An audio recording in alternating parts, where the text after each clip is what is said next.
Indian defence forces सिर्फ boys के लिए नहीं है, लेकिन लैक ऑफ अवेयरनेस के चलते बहुत सारी गर्ल कैंडिडेट को सारी अपॉर्चुनिटीज की प्रॉपर नॉलेज ही नहीं होती। अगर आप एक गर्ल कैंडिडेट हो तो मैं 100% श्योर हूं कि आपको सारी एंट्रीज के बारे में आज भी कंप्लीट रूप से जानकारी नहीं होगी। आज ये वीडियो उसी गैप को फिल करेगी। जितनी भी एंट्रीज हैं, officer, non officer, Indian defence forces यानी आर्मी, नेवी, एयरफोर्स, सीएपीएफ, हर एक चीज को मैं आज यहां पे बताने वाला हूं। वीडियो को एंड तक देखना और पसंद आए तो जो भी आपकी बहन दोस्त है उनको शेयर जरूर करना। तो मैं इसमें सारे पॉइंट्स कवर करूंगा। जैसा कि मैंने बताया कि भैया ऑफिसर एंट्री भी, नॉन ऑफिसर एंट्री भी। ऑफिसर एंट्री में नॉर्मली जो रोल्स होते हैं वो लीडरशिप रोल्स होते हैं, कमीशन रैंक। जैसे आपने आर्मी में सुना होगा भैया लेफ्टिनेंट बन गई, जैसे हमारी अभी एक लड़की थी वो भैया आईएनए गई है तो वो नेवी में सब लेफ्टिनेंट बनेगी, मतलब कमीशन रैंक है, राइट। इसमें रिस्पॉन्सिबिलिटीज ऑब्वियसली थोड़ी सी हाई होती है। ऑफिसर एंट्री है। नॉन ऑफिसर एंट्री जो कि सिपाही एंट्री होती है, या फिर आज आपने अग्निवीर सुन लिया होगा, राइट। तो इसमें थोड़ा सा सिस्टम अलग होता है। अग्निवीर के चलते क्रेज थोड़ा कम भी हुआ है, बट मुझे उतनी गलत फिर भी चीजें नहीं लगती है, काफी ठीक है। तो दो कैटेगरी है बेसिकली जिसके बारे में बताऊंगा। हम सबसे पहले ऑफिसर एंट्री की बात करते हैं। ऑफिसर एंट्री में एक सबसे पॉपुलर है, that is national defence academy, NDA. ये क्लास 12th के बाद, मतलब क्लास 12th में रहते हुए या क्लास 12th के बाद आप एग्जाम भर सकते हो। इसमें जो एज होती है वो 16.5 से 19.5 साल, जब आप अकेडमी ज्वाइन करोगे तब। गर्ल इसमें आर्मी में, नेवी में, एयरफोर्स में हर किसी में ज्वाइन कर सकती है। बस फर्क ये है, आर्मी में जाना है तो कोई भी स्ट्रीम हो चलेगा 11th-12th में। नेवी एयरफोर्स में जाना है तो नॉन मेडिकल स्ट्रीम होनी चाहिए। सिलेक्शन के लिए आपको पहले रिटन एग्जाम देना होगा। रिटन एग्जाम क्लियर करोगे तो एसएसबी होगा, फिर मेडिकल होगा, देन मेरिट लिस्ट आएगी। ट्रेनिंग आपकी 3 साल एनडीए में होगी। फिर अगर आप आर्मी कैडेट हो तो आईएम में, that is Indian military academy Dehradun जाओगे। एयरफोर्स कैडेट हो तो AFA, that is air force academy. And naval cadet हो तो आईएनए जाओगे, इंडियन नेवल एकेडमी, ठीक है। और उसके बाद जब वहां पे 1 साल की ट्रेनिंग करोगे तो आप वहां पे कमीशन होगे, और कमीशन यहाँ पे परमानेंट कमीशन होता है। इनफैक्ट एनडीए एक ऐसा ऑप्शन है जो गर्ल्स को परमानेंट कमीशन का ऑप्शन दे रहा है कि भैया आप देखो ना, 54 ईयर्स तक की एज तक मिनिमम आप सर्विस करोगे, और अगर अच्छा सब कुछ रहा, प्रमोशन हुए तो और भी आगे जाओगे। ऐसी ही एक और एंट्री 10+2 नेवी टेक भी होती है, जिसमें भी गर्ल्स अलाउड है, बॉयज एंड गर्ल्स दोनों। उसमें रिटन एग्जाम नहीं देना होता। उसमें बच्चा जेई के स्कोर के बेसिस पे डायरेक्ट एसएसबी आता है। जैसे यहाँ पे ना, ये सीधा एसएसबी आता है, और सब कुछ सही रहा तो सीधा आईएनए जाओगे, 4 साल की ट्रेनिंग होगी, कमीशन होगा, अफसर बनोगे। पता है डिफेंस में चाहे एनडीओ हो, सीडीएस हो, एफकेट हो या एसएसबी हो, आज के डेट में एलडब्ल्यूएस यानी अपना इंस्टीट्यूशन इंडिया में हाईएस्ट सिलेक्शन रेशियो मेंटेन करता है। बिकॉज हर एक बच्चे पे हम डीप एस्पेक्ट्स के साथ काम करते हैं। जैसे एसएसबी में 15 डेज के रेजिडेंशियल प्रोग्राम है, जहां पे आपकी पर्सनैलिटी के हर एक ट्रेट पे काम करके फौज में जो रिक्वायरमेंट है, एसएसबी में जो रिक्वायरमेंट है, उसके हिसाब से आपको ट्रेन करा जाता है। क्लियर है। तो this was ND entry. Next entry graduation के बाद है। एक तो होता है सीडीएस ओटीए, बहुत ही पॉपुलर है। गर्ल्स आफ्टर ग्रेजुएशन या फिर फाइनल ईयर ऑफ ग्रेजुएशन में सीडीएस का एग्जाम दे सकती है, बट ये शॉर्ट सर्विस कमीशन होता है। एक इसी तरीके से एफकेट एग्जामिनेशन होता है जो एयरफोर्स के लिए है, ये आर्मी के लिए है। सीडीएस में गर्ल्स सिर्फ आर्मी में एलिजिबल है, वो भी ओटीए में। और एयरफोर्स के लिए अलग से एग्जाम देना होता है एफकेट, ये अगेन फाइनल ईयर में या उसके बाद दे सकते हो। इसके तहत बच्चा फ्लाइंग में, टेक्निकल में, ग्राउंड ड्यूटीज में हर जगह जा सकता है।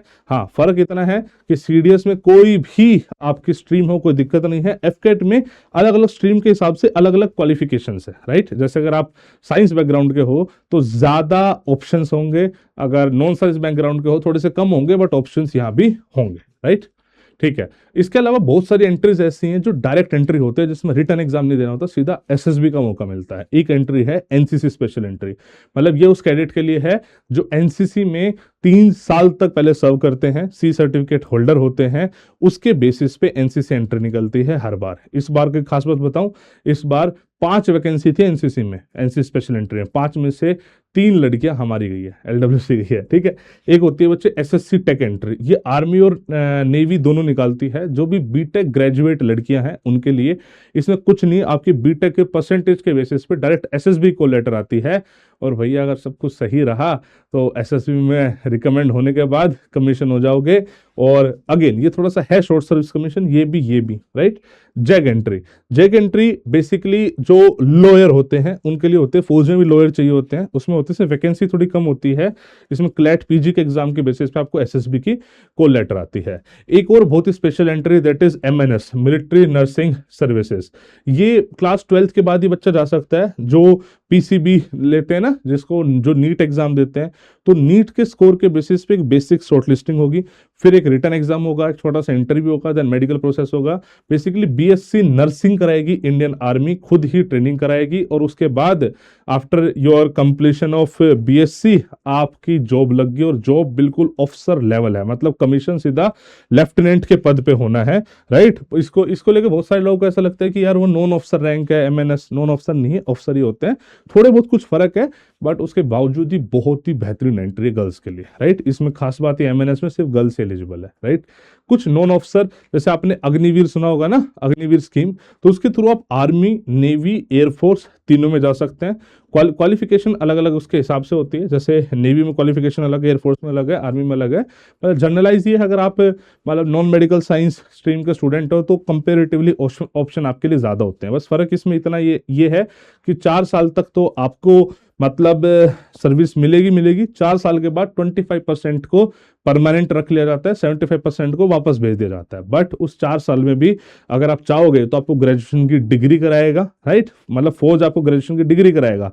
50% मार्क्स आप बेसिकली फौज में जो आप सर्व कर रहे हैं उसके हैं, और 50% मार्क्स जो आप मतलब जो पेपर दोगे उसके हैं। उसके साथ साथ आप रहते एनडीए सीडीएस का एग्जाम देना चाहते हो वो भी आप दे सकते हो। तो कितनी अच्छी अपॉर्चुनिटी है। और निकलने के बाद अलग अलग जगह पे बेसिकली कुछ कोटाज भी अग्निवीर के लिए रखा गया है। तो ओवरऑल मैं बोलूंगा ठीक ही, मतलब वो है, देखो पहले जैसा सिस्टम नहीं है बट फिर भी ऑप्शन ठीक है, खराब नहीं है।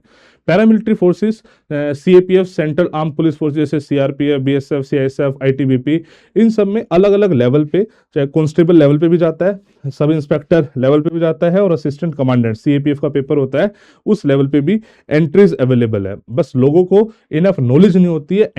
एंट्रीज तो बहुत है गर्ल्स के लिए भी। जैसे मैंने के चार्ट बनाए हैं, एनडीए सीडीएस एफकेट, ये एंट्री ऑफिसर एंट्री है जिसमें रिटन एग्जाम और फिर एसएसबी होता है। NCC, navy take, zag entry, इसमें कोई स्पेसिफिक रिटन एग्जामिनेशन नहीं है। जैसे एनसीसी में भैया आप सी सर्टिफिकेट के बेसिस पे आएगा, टेक में आपकी 12th बीटेक परसेंटेज के बेसिस पे आएगा, जैग में क्लेट पीजी के बेसिस पे आपको डायरेक्ट एसएसबी को लेटर आएगी। एमएनएस ऑफिसर लेवल ही है, बट इसके लिए पीसीबी चाहिए। पहले नीट के बेसिस पे शॉर्टलिस्टिंग है, फिर एक रिटर्न, फिर इंटरव्यू, मेडिकल होगा। अग्निवीर और सीएपीएफ ये नॉन ऑफिसर मतलब एंट्री मान लो, बस इसमें जो असिस्टेंट कमांडेंट है वो ए ग्रेड ऑफिसर होता है, बाकी सब ये नॉन ऑफिसर रैंक है। मतलब मुझे ऐसा लगता है कि जितने भी ऑप्शंस अवेलेबल है, अगर बच्चा ढंग से अवेल करना चाहे तो इनफ एंट्रीज अवेलेबल है, सीरियस कैंडिडेट्स अवेलेबल नहीं है। तो अगर आप एक सीरियस कैंडिडेट हो, मेहनत करने के लिए रेडी हो, फौज में जाने के लिए रेडी हो, तो भैया राइट गाइडेंस सीख करो। आज की डेट में LWS भारत में हर, मतलब आप कोई भी स्टेट ऐसी बोल सकते हो जहां से हमने अफसर ना बनाया, मतलब हर जगह से हम अफसर बनाते हैं, क्योंकि बच्चा डेडिकेटेडली मेहनत करके हम तक पहुंचता है। तो आप एनडीए सीडीएस एफकेट स्पेसिफिक कोर्सेज देख रहे हैं तो LWS आप ऐप में जाइए, वहां पे आपको कोर्सेज मिल जाएंगे, ऑनलाइन ऑफलाइन दोनों तरीके से हम आपको गाइड करते हैं। बाकी फिर भी कोई डाउट हो, कोई परेशानी हो, कमेंट सेक्शन में पूछेगा। I will try to help you out in best possible manner. Wish you all the best. जय हिंद, जय भारत।